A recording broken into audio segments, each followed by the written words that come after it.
पिता का आदर करते हैं, पासवान का आदर करते हैं, मैं और आप आदर करने वाले बने। शाऊल ने अपने पिता की आज्ञा को माना, आदर किया और वह गधे ढूंढने चला गया। मैंने कई बार सोचा, कीश ने अपने बेटे को ही क्यों भेजा? ये नौकर को भेज सकता था, ये अपने दो अच्छे नौकरों को भेज सकता था, अरे बेटे को क्यों भेजना है? पर क्यों भेजा? मेरे पास समय नहीं आपसे पूछने के लिए, पर आप लोग थोड़ा सोचिए क्यों भेजा होगा। नंबर 1, उसको मालूम होगा कि मेरा बेटा कौन है, ईमानदार है, ये ईमानदार है।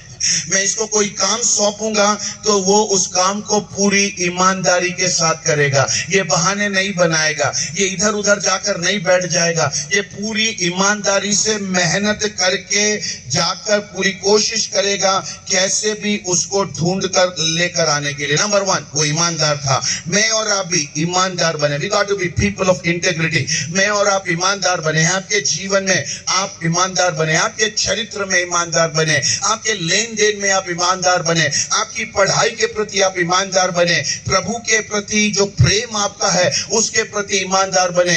आप और मैं ईमानदार होना बहुत जरूरी है। कई बार मेरे और आपके जीवन में प्रलोभन आएंगे, कई बार टेम्पटेशंस आएंगे, कई बार लोग मुझे और आपको गलत रास्ते पर लेकर जाने की कोशिश करेंगे, पर नहीं, मेरे को और आपको एक बात मालूम होना चाहिए, मुझे शाऊल के समान जब मेरा पिता किसी काम के लिए किसी को ढूंढेगा तो वो मुझे प्राप्त करने पाए और बोलने पाए, ये मेरा बेटी, ये मेरा बेटा, मैं इसको अपना काम सौंप सकता हूं क्योंकि ये ईमानदार है। आप ईमानदार बनिए। आप जो भी काम करें उसमें एक बात को ठान लीजिए, यदि यीशु आपके बाजू में होगा तो आप वो काम करेंगे या नहीं करेंगे। मेरे और आपके जीवन का गहना ईमानदारी होने पाए। किसी ने इस प्रकार बोला, लोग पाप इसलिए करते हैं, एक उनको अवसर नहीं मिलता है या दूसरा पकड़े जाने का डर होता है। नहीं, आपके पास पकड़े ना जाने का डर भी ना हो, आपके पास पकड़े जाने का डर भी ना हो और आपको मौका भी मिले तो भी आपको क्या करना है? परमेश्वर के सामने ईमानदार रहते हुए पाप को ना बोलने वाले बनना है। थोड़ी देर पहले हमने यूसुफ के बारे में सुना। शायद यदि वो पाप में उस दिन गिर जाता, उस पोतीफेर की पत्नी के साथ सो जाता, तो शायद उसको प्रमोशन मिल जाता, शायद उसको उन्नति मिल जाता, शायद वो कुछ समय और उस घर में रह सकता था।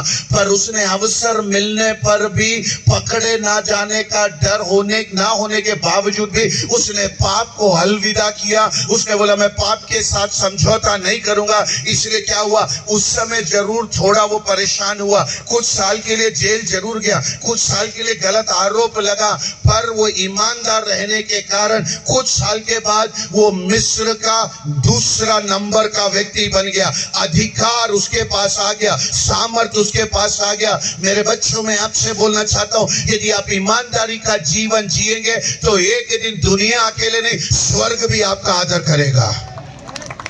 हालेलुया, स्वर्ग भी आपका आदर करेगा। इसलिए इस मेरी बात को ध्यान से सुनिए, मैं और आप ईमानदारी का जीवन जीने वाले बन जाएं। कीश ने अपने बेटे शाऊल को क्यों बुलाकर बोला, तू जाकर गधे को ढूंढ ले, क्योंकि उसको मालूम था मेरा बेटा ईमानदार है, मैं इसको काम सौंपूंगा, ये बेईमानी नहीं करेगा, ये इधर उधर घूम के वापिस नहीं आ जाएगा, ये जाकर अंटी नहीं खेलेगा, ये जाकर और कोई गलत काम नहीं करेगा, ये दोस्तों के साथ नहीं बैठ जाएगा, ये ईमानदार है। मैंने परख कर देखा है कि मैं इसको काम दूंगा तो ये करेगा। मैं सिर्फ बच्चों से नहीं बोल रहा हूं, यहाँ बैठे यूथ लीडर्स लोग से, यहाँ बैठे पासवानों से, यहाँ बैठे लीडर्स से, सबसे मेरा एक नम्र निवेदन है कि मैं और आप जो काम मुझे यीशु ने सौंपा है उसके प्रति मैं और आप ईमानदार हो जाएं। वो छोटा काम हो सकता है, बड़ा काम हो सकता है। शायद आपको झाड़ू लगाने का, चर्च में झाड़ू लगाने का काम हो सकता है दरी बिछाने का काम हो सकता है आपको कुर्सी डालने का काम, कोई भी काम क्यों ना हो, जो भी काम दिया है उस काम में यदि आप ईमानदार बनेंगे तो स्वर्ग एक दिन आपका आदर करेगा। मैं जब छोटा बच्चा था, 6 साल की उम्र में मेरी माँ इस दुनिया को छोड़कर चली गई। 6 साल का था। माँ का मतलब समझने से पहले माँ इस दुनिया से चली गई। जिस दिन मेरी माँ को कब्र में उतारा जा रहा था, मेरे पास 2 ही सवाल थे। मेरे को अब रोटी कौन बनाकर देगा, मेरा कपड़ा कौन धोएगा। इतनी ही समझ थी मेरी। जीवन उसके बाद कठिन था, बहुत कठिन था। मेरे को आज भी याद है उस, परंतु उसके बाद कुछ समय बीत गए। मेरे को याद है मैं कई बार स्कूल गया हूं बिना लंच बॉक्स के, भूखा रहता था। जब मेरे दोस्त लोग अपनी मम्मी के द्वारा बनाए हुआ अच्छा खाना देते थे, मैं पेड़ के नीचे बैठकर रोए हुए दिन मेरे को याद है। पर मैंने ईमानदारी को नहीं छोड़ा। हमारे वहां एक चर्च है होशंगाबाद में, मेरे ख्याल से पास सोनल ने देखा होगा, पुराना अंग्रेज के जमाने का चर्च है। वहीं पर हमारा चर्च लगता था हर इतवार को। मैं 6वीं 7वीं 8वीं 9वीं में जब पढ़ता था, हर शनिवार को जाकर वो चर्च में झाड़ू लगाता था। नीचे पत्थर है, बहुत मुश्किल है उसमें झाड़ू लगाना।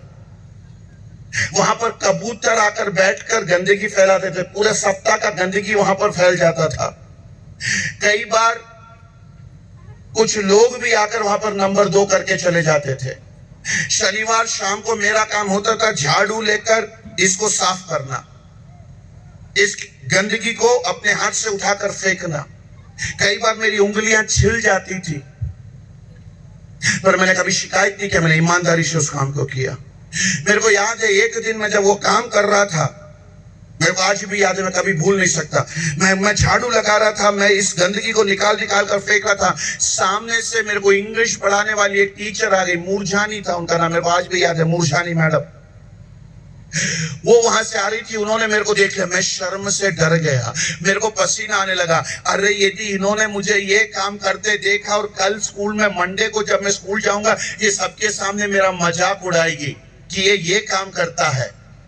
मैं छुपने का कोशिश करने लगा, पर इन्होंने मेरे को देख लिया था। पर तब इन्होंने मेरे को बुलाया, शाहजी इधर आओ। डरना नहीं है, बारिश नहीं होगी, डरना नहीं होगी।